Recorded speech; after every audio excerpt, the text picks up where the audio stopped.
All right, what's going on, everybody? Looking forward to doing this video with you. We're going to go into a topic.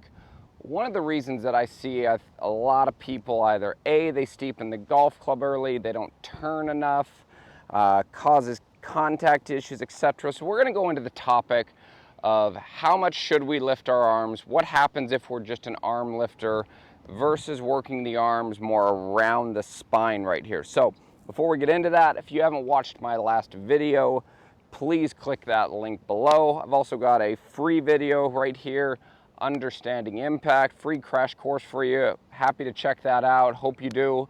Anyways, so let's get right into this. So if we go into arm lifting versus working the arms more around the spine right here, one of the biggest issues, and this is going to be understanding a ratio. The arms have the ability to move significantly faster than the body. That is correct. You heard me say that. The arms have the ability to move significantly faster than the body. Arm speed is very relevant in the golf swing at a certain time and place. We just need to give the body a little bit of a head start, work the arms together, and that's for the vast majority of us. Like, this isn't me saying that you can't be, or that there are not any good players on tour who worked the arms up this direction and then they lay it down that way. Justin Thomas, major champion. I mean, there's a lot of guys that have made a pretty good career out of working the arms up very high, even if the shoulder is minutely going into what we would call flexion or raising, etc. Now, for the vast majority of us, me teaching and what I see out of most people that come here to see me, I do see this tending to be a problem with a lot of people, because most of us, from a face-on view, when we go into just arm lifting right here, we don't have a lot of rotation from the pelvis, the rib cage, and we don't have the shoulders working to be able to finish our turn. We do need vertical in what the arms are actually doing. I do think we need that. Again, I think from a sequential standpoint, though, we want to make sure that there's a right time and a right place where the arms work vertically, as well as when do we actually create and kick speed to the arms. So what we're saying here is, typically speaking, there's a lot of things that happen. So I'm going to go into what arm lifting can cause first. Then I'm going to give you a drill of how we can start to get better at it. Not saying this is going to fix everything, but this would be a way that we could begin to build something from a structure standpoint that we can continue to add on to at a later time right here. So it's a way of minimizing, if you are an arm lifter watching this video, a way of minimizing it and starting to bring awareness of how to get better at it. So when we look at arm lifters, when they just work the club up vertically like this, so one, there is no handle depth. So either A, I'm going to have to reroute the shoulders, reroute the spine, reroute the pelvis to get this golf club back to the inside. Okay, so if I'm right here, if all I do is if I just go right here and I just turn, this golf club is going to be coming in steep and across it, and we're most likely going to be embarking a fade or a slice bias movement on it, unless we close the face down in relation to the path that we're swinging. Then we would probably be hitting, as a right-hander, low left shots, as a left-hander, low right shots. So this can cause contact issues, it can cause trajectory issues, it can cause low point issues, and as well, it really, my big thing that I see is this causes a lot of secondary tilt issues. And where this starts to come in is when we see like our eye line right here. So when we start in the proper setup, when our eye line is parallel to the ground, I can lift and still keep this pretty parallel to the ground, but as I go this way, now my eye line is shifted out here. The only way for me to try and get this golf club back out in front of me is to try and throw it. And if I'm successful at that, I'm probably not going to have very much speed right there doing it. You're going to be more of a hand speed player starting down early with the arms, then unloading the hands in the golf club, and that tends to get gives us a fairly weak compression and doesn't give us a lot of control over what the golf ball is doing. So what I like to see right here, number one, it's setup.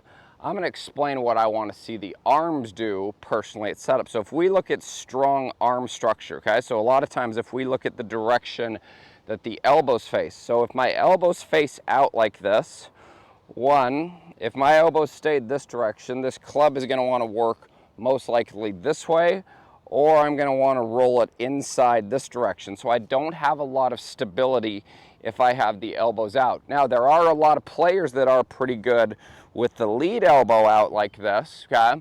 But not very many players that I see where the trail elbow is pointed out this direction. So what I'm going to have you do for a basic reference, okay? Imagine you're doing a bicep curl. So like if I was holding this right in here. So a bicep curl is going to start with what we would call, this would be externally rotating the shoulders. So my elbow pit, both of these are up. Because even from here, if I hold my elbow, I still have access to forearm movements without moving the shoulder this direction. So this is how we're going to start off building supportive arm structure so that we can move the arms with the body and create speed at a later time right here. So then I would take the trail shoulder and I'm going to externally rotate. And what you'll see when I externally rotate this, this moves my elbow closer to my midline right here. If I internally rotate this, this moves my elbow away from midline, which would be a very weak position for what the arm and the shoulder would be in right here. If we look at like when you're doing a bicep curl, this would be in here. You do a bicep curl this direction, it becomes significantly harder, okay?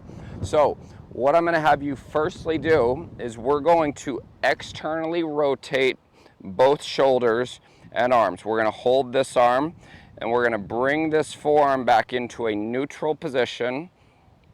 I'm going to externally rotate the trail arm, and now here I'm going to bring this one as well back into a neutral position so that my hands would be sitting more like this.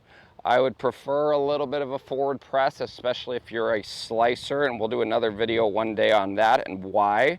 And so from here, what this gives me the ability to do is support the mass of the club, because up here, this club now wants to work more around my spine right here versus this right here doesn't make a whole lot of sense from a balance standpoint, especially where the spine is in this type of a posture. This doesn't feel like a very strong position right there. So we're going to get the arm structure there first. Now, when we look at the direction that the arms move and the shoulder moves, the lead arm is going to be moving in across the chest, while the trail arm is staying supportive right here. The trail arm is staying externally rotated. So I have a lot of people sometimes, what I'll have you do is start right here and move this left bicep in against your chest, but keep this right arm more in this type of a position. Don't let the elbow start to go this way, which would be internally rotating the shoulder, because that then might make this golf club want to begin lifting early, okay? So that would be the first thing I would say is we're going to start right here and we're going to work this in, because now once I work this in and I throw in my lead side bend, this would be more the direction that the arms are working. What you'll notice is this shaft gets more perpendicular to my spine versus closer to parallel to it by about left arm parallel to the ground right here, okay? Now, I think it's very important when we're doing drills or when we're changing something in our motion, number one, we need to have feedback. We also need to have something that has the ability to give us a feel or a slight exaggeration to be able to get better at this. So what I used to use is I used to use an alignment stick, and I would take the full length of the alignment stick and I would put it here. The problem with this is I can still lift and get my lead arm on there. So what I've started using recently is I'm I'm taking a much shorter stick right here. So this right here, this is about the length of a ruler, maybe a little bit longer, somewhere in that neck of the woods. And what I'm gonna do is I'm gonna put this underneath my trail armpit, okay? And it's going to start, if I was right here, it's going to start fairly parallel to the ground. Make sure you don't put it down here and it's already angled before you get down to the golf ball. Make sure that this has a vertical aspect to it. It's not pointed down here at the ground, otherwise this drill is going to be irrelevant. So from right in here, one, this is going to help me keep my trail arm more externally, my trail shoulder, I'm sorry, more externally rotated to work against my lead arm. Now from here, if all I do is if I just move my arms, you can see how quick I'm hitting the stick. What I want you to do, if you're a lifter and you have not been very good at turning, what I want you to do is we're gonna move more of the body. So this is shaft parallel. I'm gonna turn more. I'm almost at lead arm parallel, and this arm is not touching until at least lead arm parallel when this is hitting the stick. And then I'm gonna do a lot of rehearsals here, keeping my lead arm on the stick so that this will get the shaft right here back to perpendicular to the spine. And here's what my impact would feel like. Now, the neat thing about this for the arm lifter, especially the lead arm lifter, if I'm right in here and I get the shaft here, if I actually turn and lift, I'm gonna miss this. So you can see I can actually go over this and then I would hit this on the way down. So what we are going to be using this for is we are going to make sure that the lead arm is working in more on an arc-like motion to stay underneath this while our trail shoulder is supporting the club more so that we can get more of a look right in here. So we would be here. So this is at parallel. I'm gonna work it to lead arm parallel. Now it's touching. I could work it back a little more. I'm gonna keep this on here till here. The arm will start to come off at about right before shaft parallel to the ground. And I'm still squeezing this here with my trail shoulder. And some of the first places that I would say to start with this is just very simply just hitting some slow-ins and hitting some chips. So if this is a new feel for you, only take it to left arm parallel where we're turning the body, because you can see the more I turn the body, the later I hit it. The less I turn the body, the earlier I'm going to be hitting this stick right here. So I'm gonna do just an easy one right here where I've got some turn with the body. So I'm gonna go here, and I'm just gonna hit a couple easy ones like that. Now for a lot of you, this is going to feel very different from a trail shoulder structure, because if you're used to going here and lifting, we're going to be losing that stick right there underneath our trail arm, and we're gonna be right back to lifting, and we're gonna be in the same place that we were before. So this is a great drill, in my opinion, to really help out the player who struggles with this, because this can help out path. This can help out low point. This is going to help us start to get our body moving a little bit better, and we can eventually work this into some fuller shots where I'm here, turn, now it's touching, keep that on there, feel impact. First parallel, turn, that's now touching, keep this on there, feel impact, and then I'm gonna go. So this is a great way to rewire yourself, retrain what your feels are to at least get you started in the right direction from being just a arm lifter with no turn. And there's so many cool things inside of this drill because it's teaching us how to turn, it's teaching us where the arm structure is supposed to move, how to get it supportive, and even how to keep this on here longer in the transition versus pulling it down early. All right, thanks so much for watching this video. I hope you enjoyed it. Please click that like button if you did. You can also click that subscribe button for future videos that I will be posting here on YouTube. If you have any questions or comments, please leave those below. In the link at the bottom as well, I have a free crash course on impact that you can watch. Please click that link, sign up.